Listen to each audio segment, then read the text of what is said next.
Oi, pessoal, voltei. Voltei.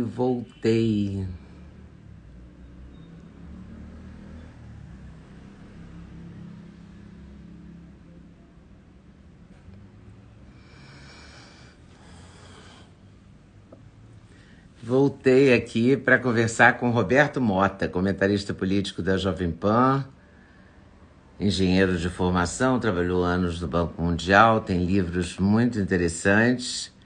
Inclusive, eu fiz uma entrevista com ele quando ele lançou o seu livro mais recente.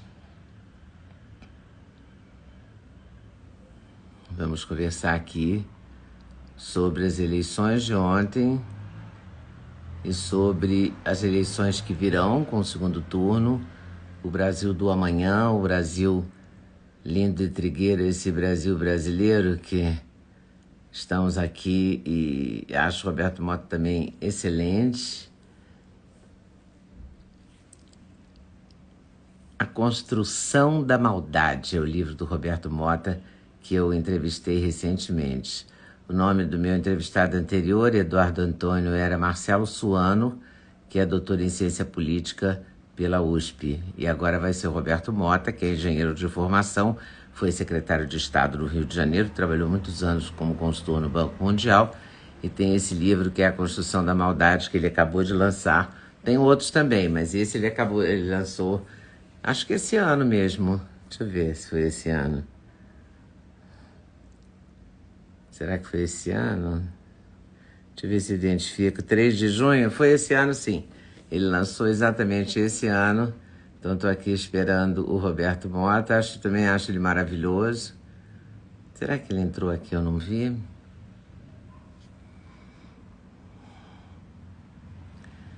Oi, pessoal. Boa noite. Boa noite. Boa noite a todos vocês. Estou vendo aqui se Roberto Mota está na área.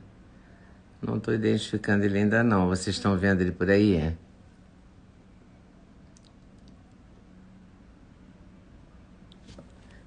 Vou chamar ele aqui no telefone, que eu acho que ele...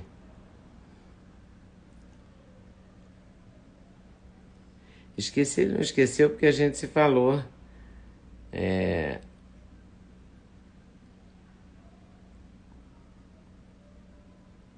Tô te esperando. Ah, porque ele sabia que a minha internet no ar. É que eu tô fazendo essa live no 5G, segundo o meu telefone. Por que eu tô explicando isso para vocês?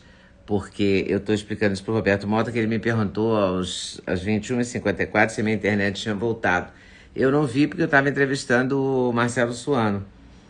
Mas eu espero que ele entre agora e que a gente consiga fazer a live. Eu acho que ele vai entrar, sim. Já, já. Teremos o Mota aqui. Eu também acho ele muito bom, brilhante.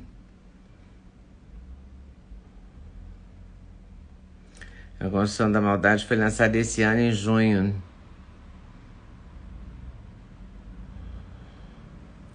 Ele ainda não entrou. Tomara que ele entre, né? Entra aí. Eu mandei mensagem para ele. Vamos ver se ele vê. Se ele vê aí. E vocês, votaram direitinho? Tinha muita fila? Essa live será maravilhosa, eu tenho certeza. Tereza Cristina, é uma escolha sua. Você está aqui porque você quer. Porque a gente está numa democracia, não é? Você pode sair, inclusive. O povo nordestino da minha região é refém, diz o Vitor. Mas eu não acho que... Opa, o Roberto Mota entrou? Maravilhoso, maravilhoso, entrou. Que bom, vai ser um prazer. Um prazer conversar com você, com certeza. Estamos aqui com muita gente de Belo Horizonte, gente de várias partes do Brasil. Manda um beijo para a Austrália. Manda um beijo para a Austrália com o maior prazer. Roberto Mota está super esperado aqui, hein?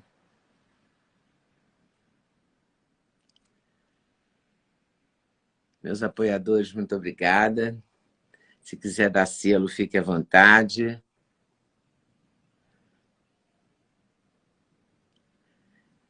Eu estou aceitando o Roberto Mota, mas por alguma razão ele não está entrando. E ele me pediu aqui para participar, então já fizemos toda. Tomara que agora dê certo. Minas presente, Estados Unidos, Londres. Epa, tá animado. E Roberto Mota não está conseguindo participar. Meu Deus do céu, precisamos conseguir isso. Você já aceitei você, viu, Roberto? Já aceitei 2 ou 3 vezes. Você está no computador ou está no telefone? Porque no telefone. Ah, ele aí, conseguimos. Oi, Leda. Oi, tudo bom? Tudo bem? Esse Instagram ele tem umas bruxarias aí que às vezes funciona, às vezes não funciona. Às vezes não funciona. É... Mas agora funcionou. Tomara que você fale um pouquinho mais alto só. Vou te pedir só isso. Falo sim, tá bom assim? Tá. É porque você está de fone, aí quando está de fone, sempre o som fica mais É. baixo. Eu É, posso tirar o fone. Vamos ver se fica melhor sem fone. Espera aí. vamos ver. Eu não sou de fone, não. Você tá me ouvindo? Muito melhor. Ah, que Não me bom. pergunte por quê, eu não sei te explicar por quê, mas fica muito melhor. Pois é, eu achando que o fone era o suprassumo da modernidade, olha aí. Falar em suprassumo da modernidade, como é que será que a gente vai encarar essa modernidade no segundo turno? Ih, menina, por onde é que você quer começar? Não sei onde é que a gente começa, não, sabe? Mas eu quero começar pelo seguinte: como é que alguém sai de casa, vai votar na Damares Alves e aí vota no Lula? Como é que alguém sai de casa, vota no Zema, vota no Nicolas Ferreira, vota no Bruno Engler, vota no Cleitinho e vota no Lula? É muito difícil explicar isso, Leda, mas eu também tenho dificuldade de acreditar que 57 milhões de pessoas saíram de casa para ir votar no indivíduo com a ficha corrida desse candidato, né? A minha dificuldade já começa aí.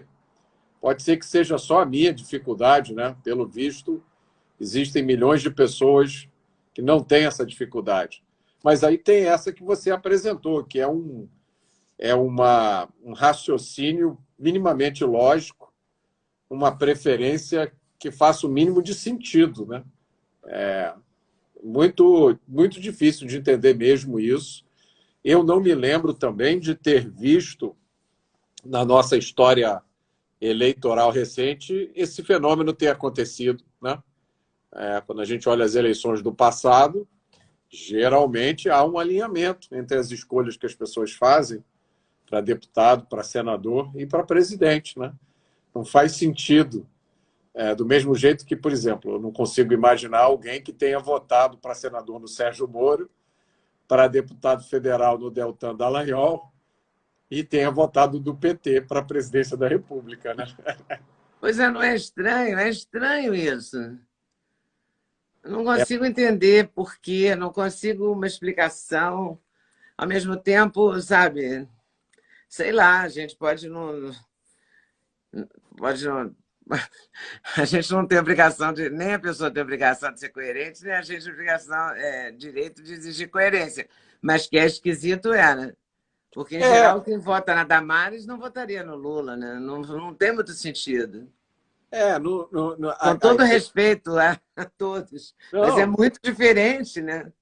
ninguém tem obrigação de nada, é só a nossa tentativa de entender o mundo, né? Se uma pessoa, por exemplo, é vegana, você não espera encontrar essa pessoa na seção de carnes do supermercado, né? Nem numa churrascaria, né? Nem numa Embora churrascaria. tenha salada na churrascaria, ok. Mas É. não é o forte do lugar, né? Não é. Há Enfim, saladas melhores e mais baratas em outros lugares. Mas eu acho que esse é um dos mistérios que talvez um dia seja esclarecido. Agora, eu vou te dizer, o que mais... o que mais te impressionou no dia de ontem?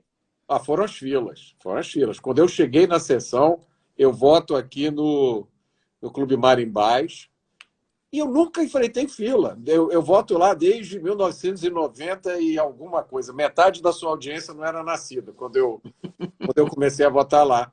e simplesmente não tem fila, nunca existiu fila. A gente chegava, entrava, votava e ia para casa. Quando eu cheguei lá para votar, tinha uma pessoa na porta que já não estava deixando ninguém entrar. Não, não, vocês façam a fila aqui na calçada. Fila? Como assim fila? Aí as pessoas também, todo mundo chegando, todo mundo estranhando, e aí algumas pessoas já, para você ver, né? Já nervosas ali, porque, lógico, nunca teve fila, agora tem fila. E aí você já via que o cara que estava organizando ali já estava meio de saco cheio, né? É porque ele também nunca teve que organizar fila. Aí já começou o mal-estar ali, e a minha família foi votar comigo, meu filho, minha mulher, e minha filha pequena que não vota, mas ela sempre vai para ser a minha assessora da colinha. E aí ficamos 2 horas numa fila que não andava. E aí eu perguntei para uma pessoa, o que está acontecendo? Uma pessoa lá da organização, uma mesária. A primeira pessoa me falou, é o sistema que está lento e travando muito. Aí sistema lento e travando muito. É aquela desculpa do banco, né? Você está lá para pagar o negócio. Não, senhor, o sistema está lento, travando muito. Aí cheguei mais perto, perguntei de novo, aí me disseram que não, o problema é a biometria. É a biometria. Aí biometria, mas eu não cadastrei biometria. Ah, não, senhor, mas o senhor tem que botar o seu dedo. Aí tinha uma maquininha que eu não sabia que existia, que nunca ninguém tinha me avisado que ia ter, né?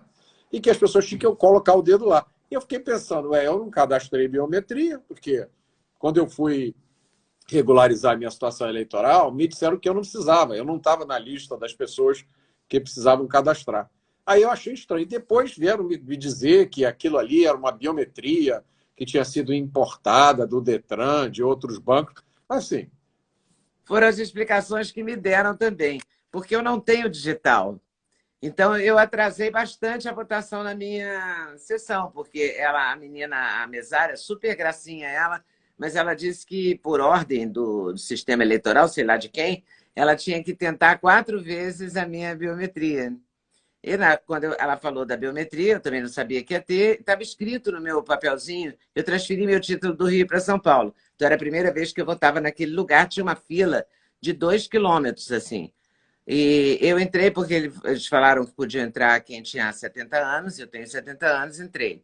Aí entrar foi fácil. Aí na minha sessão tinha 5, 6 pessoas na fila, mas eu demorei por causa disso, porque ela testou 4 vezes. Ela disse que tinha por obrigação, como mesária, testar minha biometria 4 vezes. Eu falei, olha, querida, não funciona. O Itaú já até desistiu. Já não me deixa sacar aquele caixa eletrônico, eu só posso sacar um pouquinho, sabe? Eu tenho meu limite é muito baixo, porque eu não tenho digital. Eu não vou poder fazer isso. E eu falei, eu não fiz nenhuma biometria, porque eu não tenho digital. Aí ela disse, mas eles importaram do Detran, dos departamentos de trânsito, onde você tem carteira de motorista. Então também é uma loucura, porque ninguém me avisou, né? Acabei de falar isso com o Marcelo Suano. Ele também não foi avisado disso, ele também não sabia que tinha biometria. Então ninguém sabia, foi uma surpresa, né? Ninguém sabia. E aí, ontem, eu estava no jornal e fizeram uma matéria e entrevistaram uma autoridade lá da Justiça Eleitoral, porque lá está cheio de autoridade, né? E a autoridade dizendo ali, não, o problema foi que o eleitor foi no horário errado. Aí eu fiquei pensando, qual seria o horário certo, né? Qual seria o horário certo? Porque a autoridade também não se preocupou em avisar a gente que havia o horário errado, né?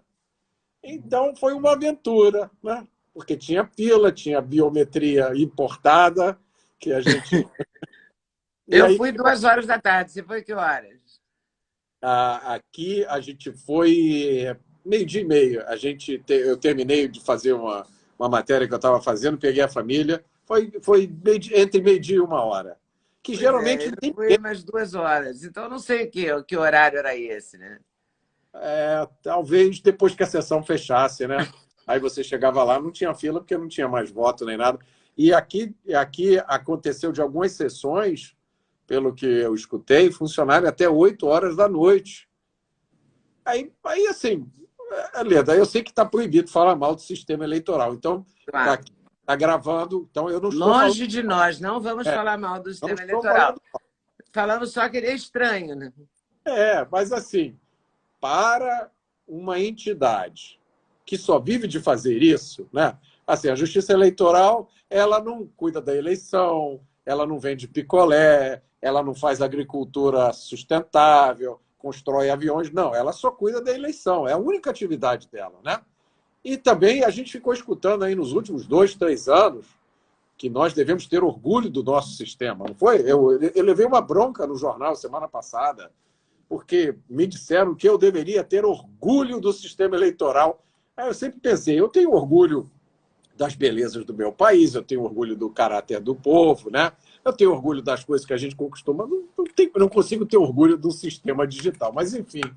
Aí a gente chega cheio de orgulho, né? Eu cheguei lá para votar cheio de orgulho. Caramba, temos o melhor sistema do Brasil. E o sistema está lento e travando muito. Que tristeza, né, Leda? Nós temos uma biometria importada. Biometria importada. E vamos ter de novo essa situação no segundo turno. Eu acho que o segundo turno talvez tenda. Tem uma outra coisa curiosa também, que eu já deveria saber que isso não é surpreendente, mas eu ainda não canso de me surpreender. Eu cheguei, né, e tinha lá, e reparei que tinha em cima de uma mesinha, um troço que era tipo um jornal, que era a relação de todos os candidatos, né? Era um negócio enorme, assim, né? Impresso. Relação de todos os candidatos. Aí eu pensei comigo mesmo, mas quem é que vai chegar agora para consultar a relação? Não é que uma senhora saiu da cabine de votação e foi pegar o jornalzão para conferir em quem que ela... Pra escolher na hora ali quem que ela ia votar? Você acredita num negócio desse? Aí não tem sistema eleitoral realmente que Não é uma maravilha isso.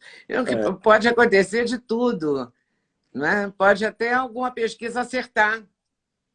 Olha, pode ser que eventualmente apareça um instituto de pesquisa que acerte. Não? Já pensou isso? Já pensou? Aí ia ser uma coisa surpreendente mesmo. A matéria de capa de jornal, né? Não é incrível?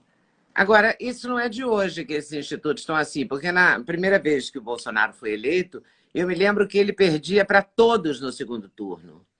Essa era a resposta da pesquisa, né? Tem até um caso folclórico. Eu não sei nem se o senhor continua empregado. Deve continuar, porque ele é funcionário de universidade federal. Eles não mandam embora assim por pouca coisa. Mas o matemático da USP, essa matéria, se todo mundo der um Google aí, vai ver. O matemático da USP, ele pegou todas as pesquisas de intenção de votos, ele fez um cálculo, usando lá uma metodologia dele, e ele chegou à conclusão que o Haddad, a probabilidade do Haddad ser eleito presidente em 2018 era 99,99%. Se as pessoas derem um Google, vão ver aí o matemático, tem lá o nome dele. Você vê Caramba! Que nem na matemática a gente pode mais confiar. Pois não sei como é que a gente vai fazer. Agora, é interessante porque eu fico imaginando como é que vai ser, né, esse segundo turno. Qual vai ser a estratégia, né? O que vai rolar? Quer dizer, a gente é mais ou menos óbvio, né? A Simone Tebet vai apoiar o Lula. Eu não sei se o Ciro vai apoiar o Lula, será? Depois de ter falado tanta coisa. Pois é, a Simone Tebet tá com esse cheirinho, né? Tá pelas coisas que ela tem dito, pelo tom que ela tem usado. Eu tenho a impressão que ela vai tomar essa decisão. Agora, fica a pergunta se as pessoas que votaram nela, que afinal de contas acreditaram, né, nessa proposta de terceira via, que é uma coisa diferente, não é nenhum nem outro, que é uma coisa que nunca ficou muito bem explicada, né? Eu sempre falei isso durante a campanha, a definição da terceira via é que ela não era nem Bolsonaro, nem Lula. Mas tudo bem, você não é, né, nem vermelho, nem azul, nem verde, amarelo, mas você precisa dizer o que você é, né? Qual é a sua... O que você tem de diferente? Porque o que a gente vê hoje, né, Leda, isso não é Brasil, isso é no mundo. Hoje, o mundo inteiro se divide entre duas visões de como você organiza a sociedade, a economia. A visão da esquerda e a visão da direita. Tá? A visão da direita privilegiando autonomia, liberdade, e a visão da esquerda privilegiando um Estado que toma conta de você e promete que você não vai ter problema nenhum na sua vida, que o Estado vai tomar conta de tudo. Lógico que a gente sabe que quando chega na hora H não é bem assim. Na verdade, é exatamente o oposto. Mas essas são as duas visões do mundo. Eu não conheço uma terceira visão do mundo, né? As variações que existem é uma esquerda que é um pouco menos esquerda ou mais esquerda, né? E dentro da direita, você tem basicamente duas vertentes, que são os liberais, né? Que colocam muita ênfase na liberdade e na economia de mercado, e os conservadores, que estão mais preocupados. Quer dizer, eles também colocam ênfase em liberdade, mas tem uma preocupação adicional com a estabilidade, né? O conservador é, antes de tudo, um antirrevolucionário. O conservador não acredita, né, naquelas loucuras da Revolução Francesa, que até mudar o nome dos dias da semana e dos meses do ano, os caras mudaram, né?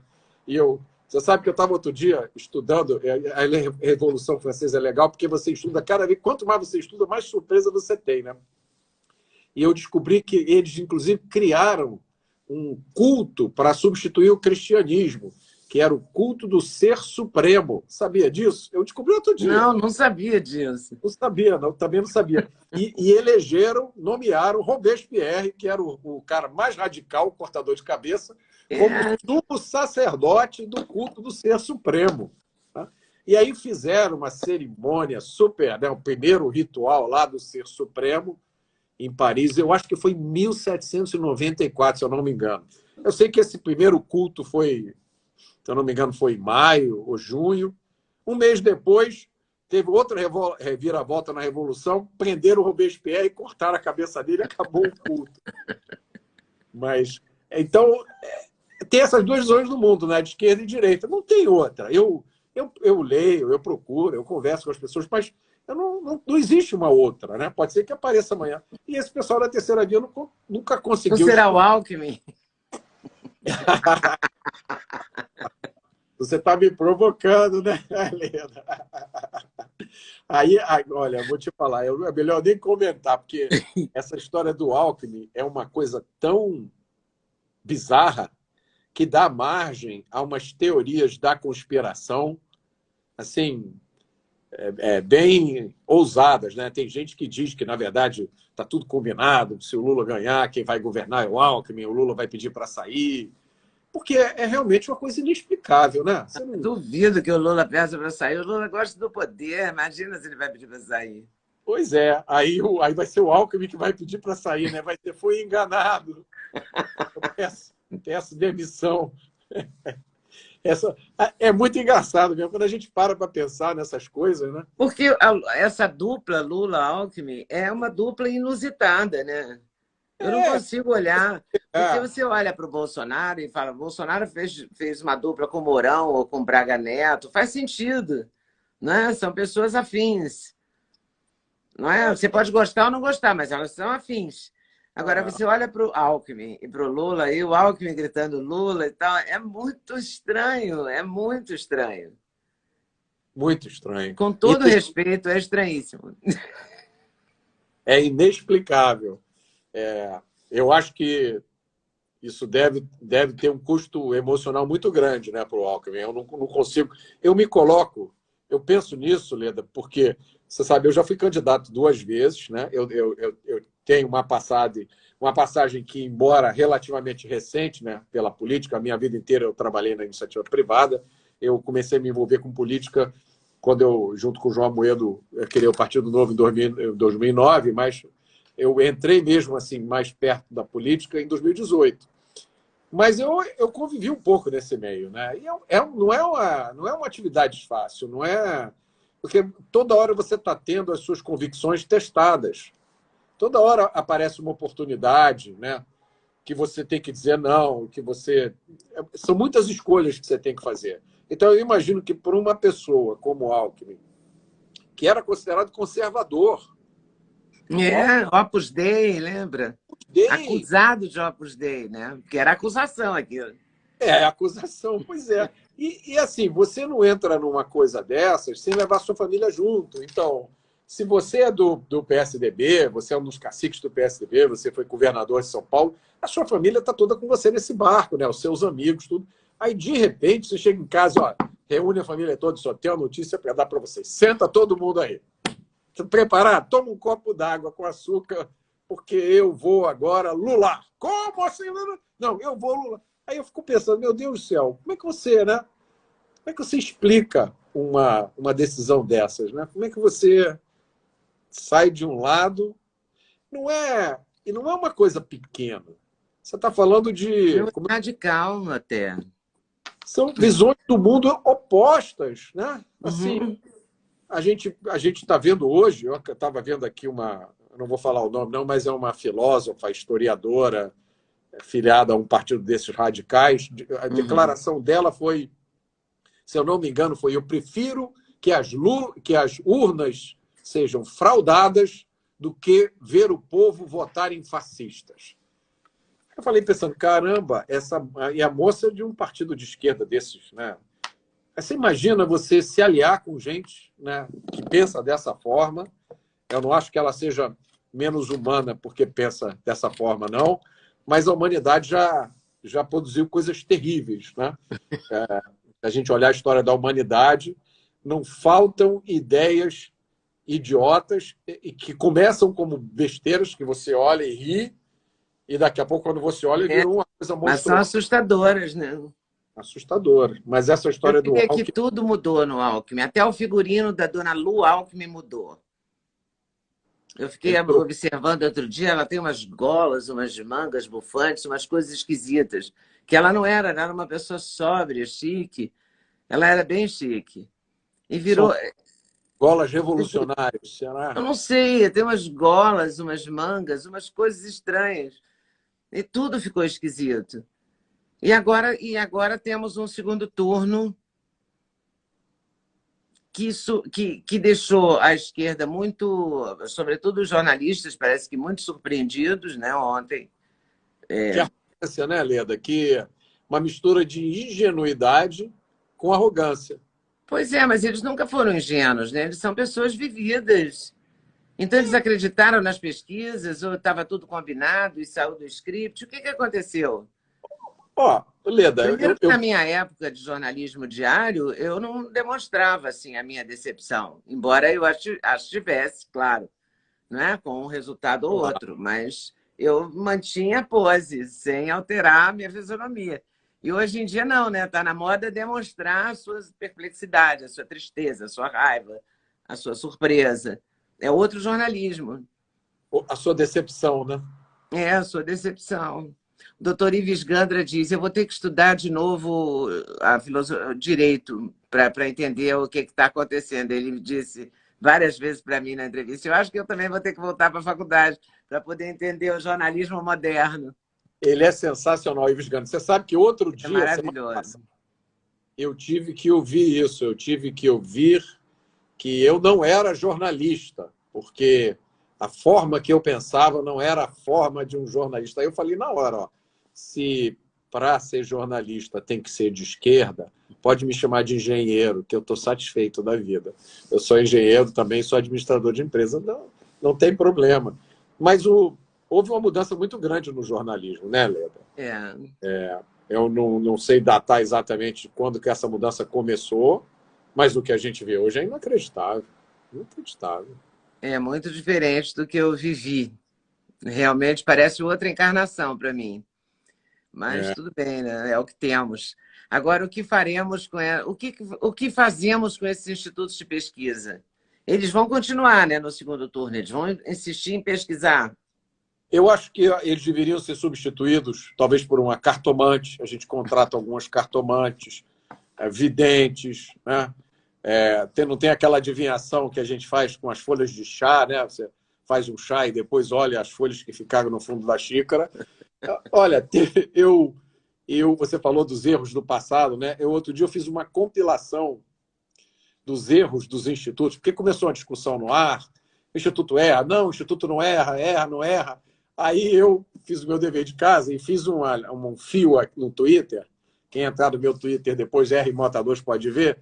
Tem lá uns 15 erros, né, mas erros assim grosseiros. E teve um instituto eu não vou falar o nome não, mas é um instituto que foi rebatizado. Ele agora está operando com uma nova marca. Ah, eu sei, ele tem outro nome agora. Ele era antigamente Chiquinho, agora ele é Luizinho. E esse instituto, Leda, ele tem uma matéria de um jornal que diz, né, de tantas cidades que ele fez pesquisa de intenção de votos, foi em 2020. Ele errou em mais da metade. Ou seja, só para explicar para as pessoas, se você joga uma moeda para cima e resolve e tenta pensar no resultado da eleição na cara ou coroa, você tem 50% de chance de acertar. Esse instituto errou mais do que 50%. Ou seja, é melhor você jogar uma moedinha para cima e chover no cara ou coroa do que confiar nesse instituto. Esses são os institutos de pesquisa. Eu acho que eles vão continuar fazendo isso que eles estão fazendo, porque, na minha opinião, esses institutos, o que eles fazem é um trabalho de influenciar o voto. Como tem muita gente, talvez a maioria das pessoas, não tem tempo, né? Luta para sobreviver, não tem tempo de ler as matérias e muito menos de tentar entender estatística ou matemática que está por trás das pesquisas. E aí, Leda, tem uma coisa que é muito séria, que eu tenho falado, né? Que o presidente Bolsonaro ele não enfrentou só um oponente político. Ele enfrentou uma trinca, que eu chamo de trinca do mal, que é o consórcio de mídia, né, que são os criadores do Dispiora. Né? Uhum. Eles, não existe notícia que eles não possam apresentar de uma forma negativa. E com o MAS, né? Mas tem o consórcio de pesquisas, que é isso que a gente está falando, né? Esses institutos que disseram, né, que o candidato do PT já estava com 60%, 70%. Não precisava nem de eleição. Não sei por que fizeram eleição, fizeram a gente ficar na fila, né? Porque o candidato foi só para isso. Só para isso. Então, tem o consórcio de mídia, o consórcio de pesquisas e o partido dos tribunais, que são aquelas cortes especializadas em aplicar a justiça de uma forma completamente assimétrica. Né? Então, o meu adversário pode falar o que ele quiser.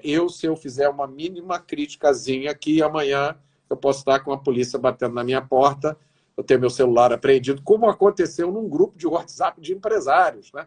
Um deles, o crime tinha sido... Ele publicou uma figurinha de WhatsApp. Então, o presidente Bolsonaro ele enfrentou essa foi a batalha dele. Ele e a trinca do mal. A mídia, as pesquisas e os tribunais. Essa foi a luta. Quando você olha desse jeito, e considerando os resultados eleitorais, né, esquecendo a disputa para presidente, olhando as outras, né, as forças aliadas do presidente Bolsonaro ou do seu partido conseguiram maioria no Congresso, né, fizeram 99 deputados na Câmara de Deputados, fizeram 15 senadores. O Congresso agora ele é muito... As forças de direita, conservadoras e liberais, têm um espaço muito maior no Congresso. Os governadores dos 3 maiores estados, tudo indica, né, de Minas já foi eleito, é aliado do presidente Bolsonaro. Rio de Janeiro também já está eleito, é candidato do presidente Bolsonaro.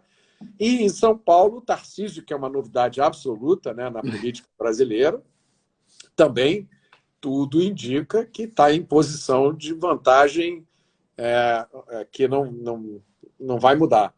Então, os resultados, sob esse ponto de vista, foram muito bons. E quando você considera a trinca do mal, né, você imagina, nunca aconteceu na história desse país um presidente ter essas forças todas mobilizadas contra ele. Agora, quando a gente pensa que essa eleição no primeiro turno tinha um candidato que em todo lugar que ia levava multidões e levou milhões às ruas inúmeras vezes, é difícil entender como é que ele perdeu para um candidato que não podia sair às ruas. Com isso, eu não quero expressar nada mais, é bom ficar claro, do que o meu espanto. Né? Eu acho que eu ainda tenho o direito constitucional de me espantar. Não sei, depois eu vou consultar o doutor Ives Gandara para ver se já decretaram que o espanto também está proibido no Brasil. E aquele outro espanto também, né? Eu tenho uma dificuldade e me entristece me decepciona e eu tenho medo de um país onde 57 milhões de pessoas aprovam o nome de alguém que esteve envolvido em tantas coisas erradas para... Assim, eu ficaria espantado se fosse para vereador, para síndico do prédio, para estagiário de uma empresa, quanto mais para o presidente da República, né? É o meu espanto. Meu espanto é grande. É assustador, realmente. Mas é o que temos. E qual deve ser a estratégia, será, do Bolsonaro? Cabeça erguida, eu acho que é preciso entender a dimensão da vitória que foi conquistada. O Brasil passa a ter um Congresso, isso é muito importante, muito melhor qualidade do que o que a gente tinha. E tinha aquela frase do Ulisses Guimarães, né? Se você acha o Congresso hoje ruim, espere até a próxima legislatura. E eu acho que dessa vez não vai ser Surpreendeu, assim. Então. Surpreendeu. Aqui no Rio de Janeiro, a gente teve candidatos excelentes, aí em São Paulo também. Os governadores dos 3 estados também. Tarcísio de Freitas em São Paulo. Caramba, eu acho que São Paulo tirou na loteria, né? Eu acho também. Imagina. Não tem sentido não eleger o Tarcísio, né? Não tem sentido nenhum. É a cara de São Paulo, no sentido da ação, né? Do trabalho. Do preparo. Do preparo. Da verdade. Eu entrevistei... Da eficiência. Tem tudo a ver com São Paulo. Tudo. Aí tem o astronauta também, né? O senador astronauta. Hoje eu vi o astronauta no Datena. Eu vi o astronauta no Datena hoje. O astronauta... Quer dizer, quem diria, né, que o astronauta ia ser o senador, né? Até anteontem, né? Quem diria? Assim, é igual ao Sérgio Moro, né? Que virou um senador acidental. Ele queria ser uma coisa, não foi, queria ser outra, não foi, queria ser outra, não foi, e acabou senador. Não é ruim, né? 8 anos de mandato. Caramba! Senador da República. Mas eu acho que o segundo turno, eu acho que a grande... A Lava Jato foi presenteada, né? Porque o Deltan Dallagnol teve uma votação extraordinária também, e o Sérgio Moro bateu o Álvaro Dias, que é senador desde 1910, né? Foi uma mensagem muito forte, né, que o eleitorado deu aí. Botar o Moro e o Deltan no Congresso, uma mensagem muito forte. Mas eu acho que o Deltan pode ajudar muito, e o Moro também. Né? Assim, apesar o Moro eu não sei, o Moro eu tenho minhas dúvidas. Vamos esquecer o passado, vamos começar de novo. Tem aquela música, começar de novo. Vamos apagar o passado, vamos fingir que nada aconteceu. Tá? As pessoas aprendem, as pessoas erram, né, Leda? A política ela é muito cruel com erros. Geralmente, você não tem segunda chance. É muito difícil você ter uma segunda chance. E o Moro está tendo uma segunda chance. Ele tem a chance agora. Ele tem que aproveitar essa chance, né? Ele tem que aproveitar. Ele tem uma chance boa. Mas eu acho que o grande trabalho, o grande esforço do segundo turno é chegar nas pessoas que votaram sem entender muito bem o que significa o candidato que elas escolheram. Né? Tem muita gente que não era nem nascida quando esses grandes escândalos do Brasil aconteceram. Tem muita gente que era criança ainda, que não tem a compreensão e que sofreu uma lavagem cerebral, porque se você liga todo dia a televisão naquele canal, você abre o jornal, você vai no seu site e está todo mundo todo dia repetindo a mesma mensagem, você acaba acreditando que aquilo é verdade. Né? Nem todo mundo entra na nossa live aqui, nem todo mundo sintoniza em 1 ou 2 canais de TV que ainda tem um espaço, como eu tenho orgulho de a Jovem Pan. Esse na Jovem Pan, né? Então, eu acho que o esforço do segundo turno é chegar nessas pessoas da forma correta e perguntar de uma forma que elas entendam. Você gostaria de morar na Venezuela ou em Miami? Porque a escolha que a gente está fazendo é essa. Você chegar para uma pessoa e perguntar: você gosta de game, não gosta? Você tem aí um computador, eu estou vendo. Você sabia que no Brasil houve uma época em que era proibida a importação de computador? Durante 10 anos você só podia comprar Eu trabalhei com computador a minha vida inteira. E nessa época era uma loucura, porque você via os computadores modernos surgindo, né, lá fora, e você só podia comprar um computador feito no Brasil, que era com a tecnologia de 10 anos atrás. Era um troço. Então, a gente tem que explicar para as pessoas o que está em jogo numa linguagem que elas entendam, né? A internet, você tem certeza que você quer alguém policiando as coisas que você diz, os sites que você acessa, né? Amanhã vão estabelecer, olha, esses joguinhos que você gosta, amanhã vão dizer que tem que ter uma cota de 50% de jogo nacional e vão criar uma estatal chamada Jogobras. E você vai ter que comprar o jogo da Jogobras, que é uma porcaria, que custa 10 vezes mais caro e que não serve pra... E trava. É. E você vai ter que fazer um formulário em 5 vias cada vez que quiser jogar. Essa é a mentalidade dessas pessoas. Esse é o projeto de poder delas, né? Então, o grande desafio é isso, é chegar nesses eleitores e explicar isso para eles. O Brasil é cheio de desafios, porque se você olhava, por exemplo, olhava o debate, se você olhar o Partido Novo, o Ávila, ele tem muito mais pontos em comum com o Bolsonaro do que com Lula. Claro. Né? Você foi um dos fundadores do Partido Novo, mas eu não vou nem entrar no mérito do Amoedo. Vou ficar nesse rapaz. E eu tenho umas amigas que com certeza não confessaram para mim, mas devem ter votado nele, porque ele é um homem elegante, ele fala muito bem, ele está sempre bem Tem um vestido. topete bonito, eu tenho inveja do topete dele. O cabelo dele é bom, e ele é bem arrumado, ele é educado, ele é um homem fino.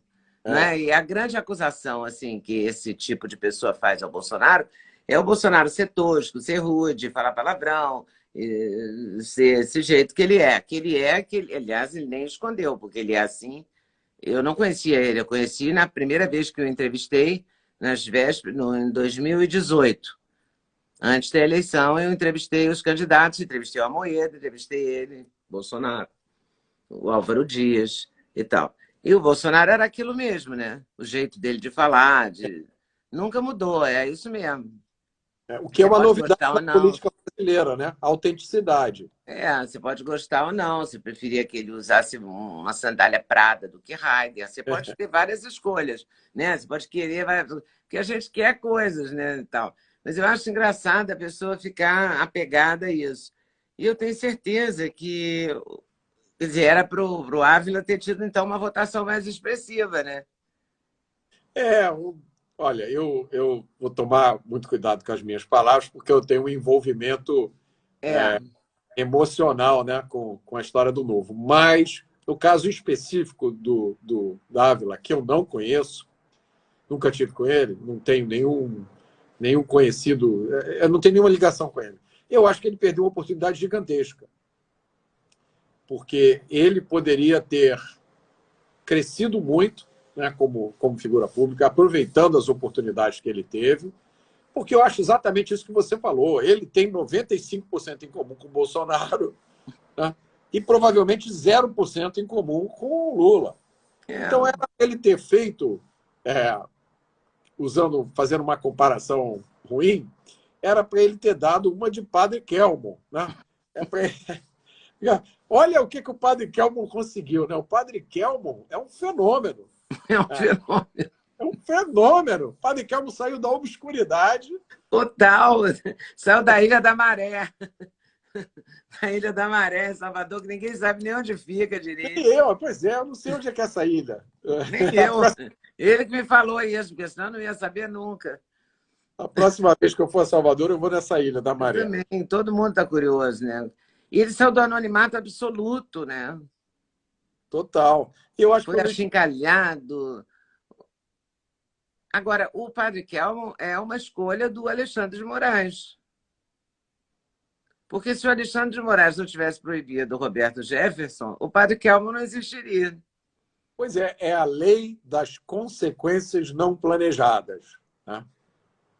O Padre Kelmon, eu acho que o grande mérito do Padre Kelmon foi dar um exemplo ao vivo, em cadeia nacional, do que acontece quando você quebra a hegemonia do discurso da esquerda.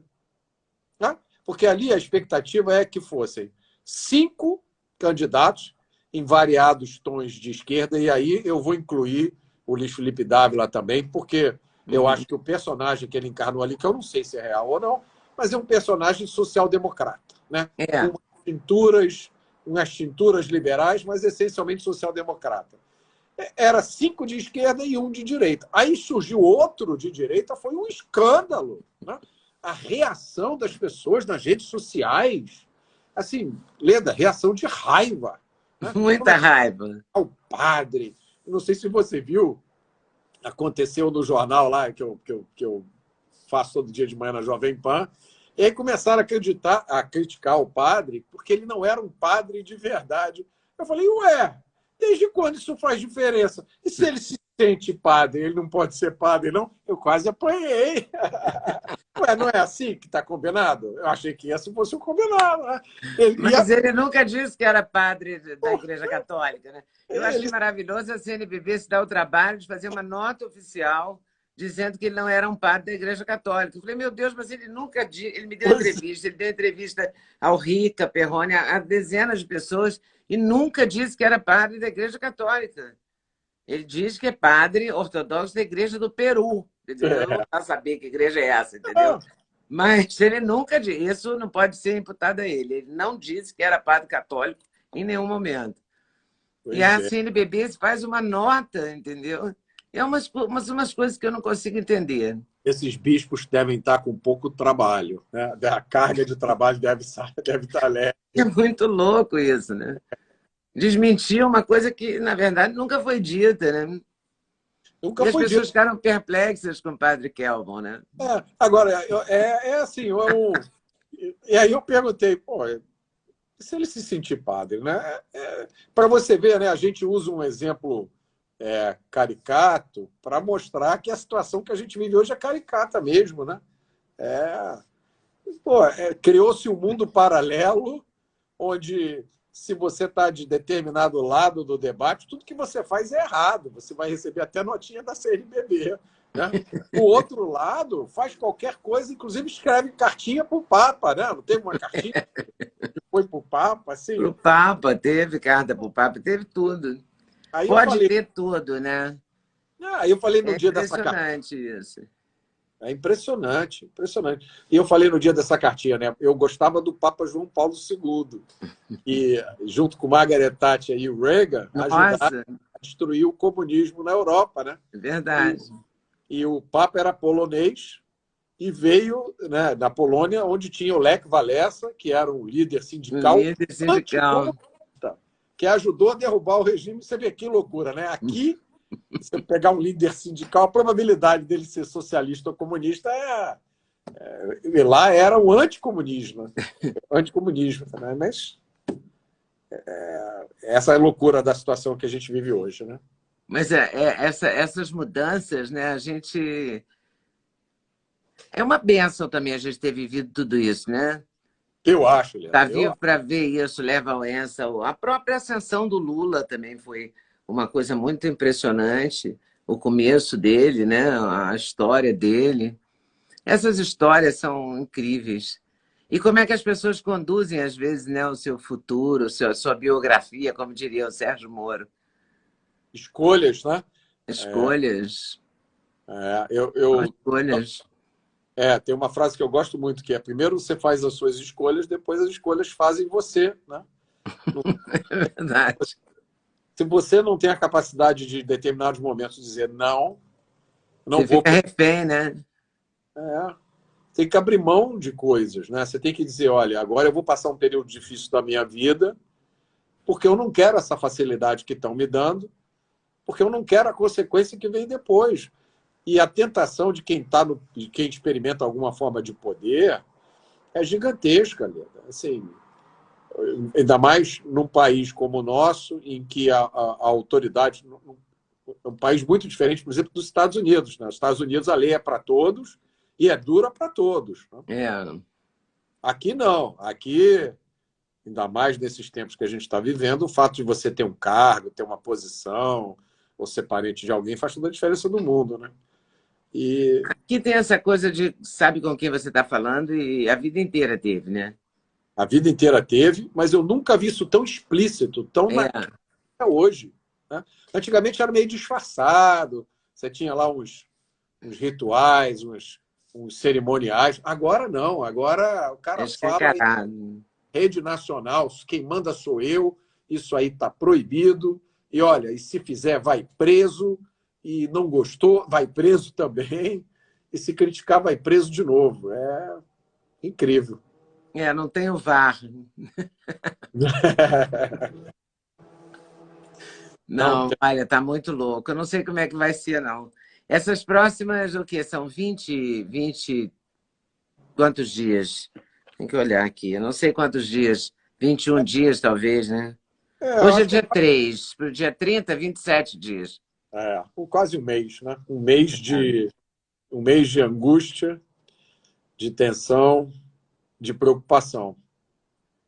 É, tudo de novo. Tudo E de um novo. dia 30 tenso como foi ontem, provavelmente. Muito mais. Eu acho que o dia 30 a tensão Vai ser vai ser muito maior. punk. Vamos ver como é que o futuro nos reserva, né? Mas essa coisa da escolha você faz as escolhas e depois as escolhas né, comandam a sua vida, tem que ficar muito claro, né? É.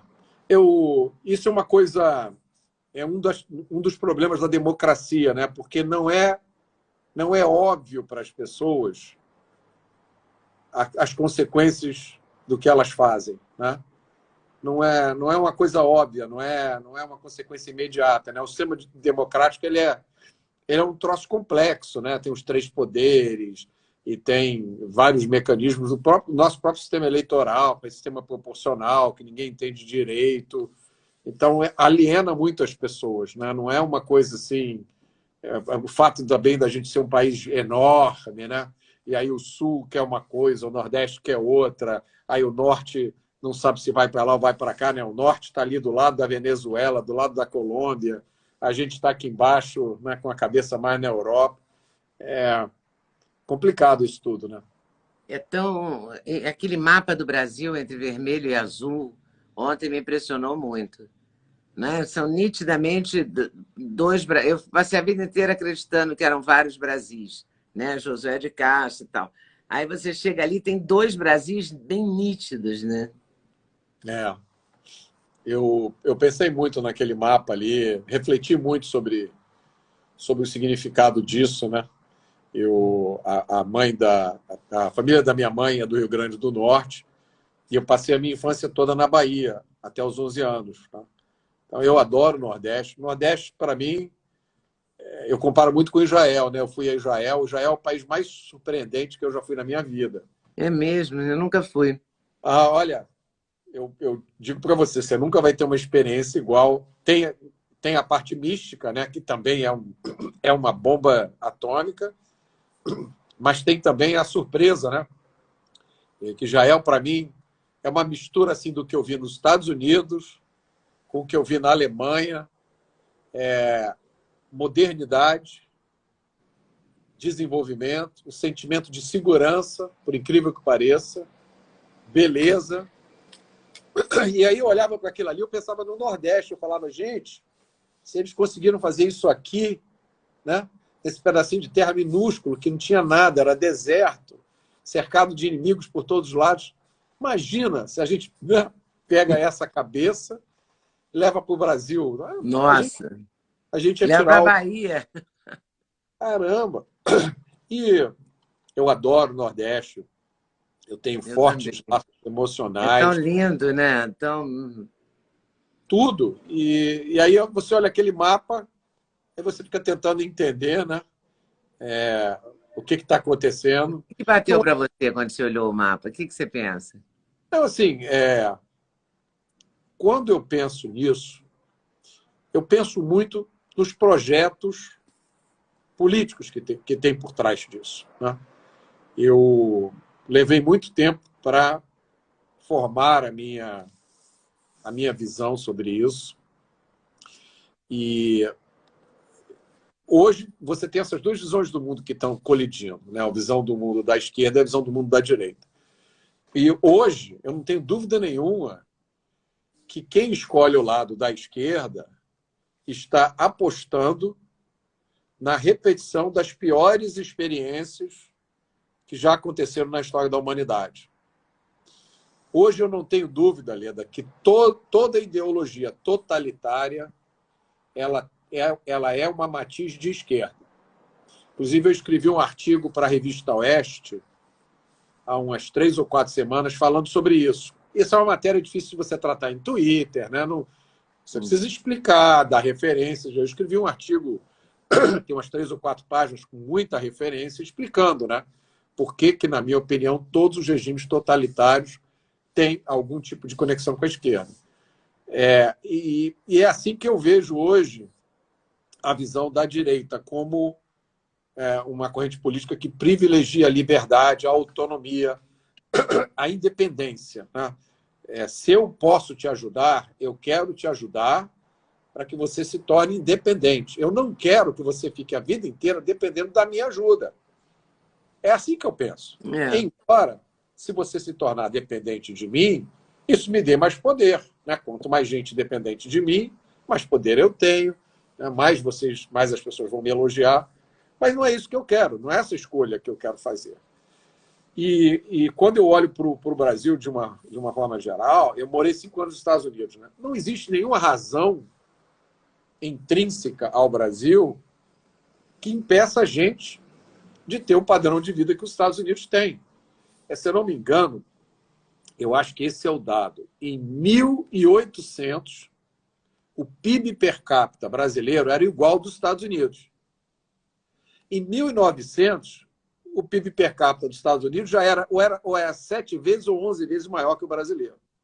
Caramba. Então, foi ali no século XIX que a gente perdeu o rebolado. Mas não existe nenhuma razão, né? Se você, quer dizer, não existe nenhuma razão intrínseca, né? A nossa natureza, a gente aqui não tem nenhum problema grande, né, de escassez de nada. Eu identifiquei que o nosso problema está nas ideias, na nossa forma de pensar, entendeu? Que foi uma das coisas que me levou a me envolver com a fundação com essa ideia maluca de criar um partido e aí achar que um partido diferente ia fazer diferença, enfim. Mas eu tenho essa fé, não é fé não é a palavra, é convicção. Eu tenho essa convicção de que aqui no Brasil a gente tem um pequeno grupo cujo meio de vida é explorar a grande maioria. E esse pequeno grupo não é, ao contrário de que muita gente pensa, não são os bilionários, não são os ricos, né? São pessoas que detêm diversas formas de poder. Vou dar um exemplo trivial aqui. Você, para fazer certas coisas, você tem que ir lá num lugar e pedir um carimbo para a pessoa carimbar, e aí você paga R$30 por aquele carimbo que não acrescentou nada. E chega no final do mês, aquela pessoa ali fatura 4, 5 milhões só de dar carimbo para carimbar o papel dos outros. Então, eu acho que essas coisas que a gente precisa vencer. E quando eu vejo esse mapa vermelho e azul, o vermelho é uma cor que significa perigo em qualquer lugar do mundo, né? Você morou muito tempo no Rio. Esse final de semana o mar estava revolto. A bandeira é vermelha. Bandeira vermelha. Não, por que a bandeira é vermelha? Não vai. Então, se você vê um mapa colorido de vermelho, não é uma coisa legal, né? Não vai. Ai. Podia usar essa mensagem. Roberta, adorei. Adoro conversar com você. Adoro ver você na Jovem Pan também. Eu assisto muito e gosto muito. Muito obrigada por ter aceito essa live, por topar essa conversa. Isso vai sempre um prazer. Toda vez que você me chamar, eu já aceito adiantado. Oba, obrigada. Tchau. Valeu, um abração, até a próxima. Até a próxima, boa noite. Valeu.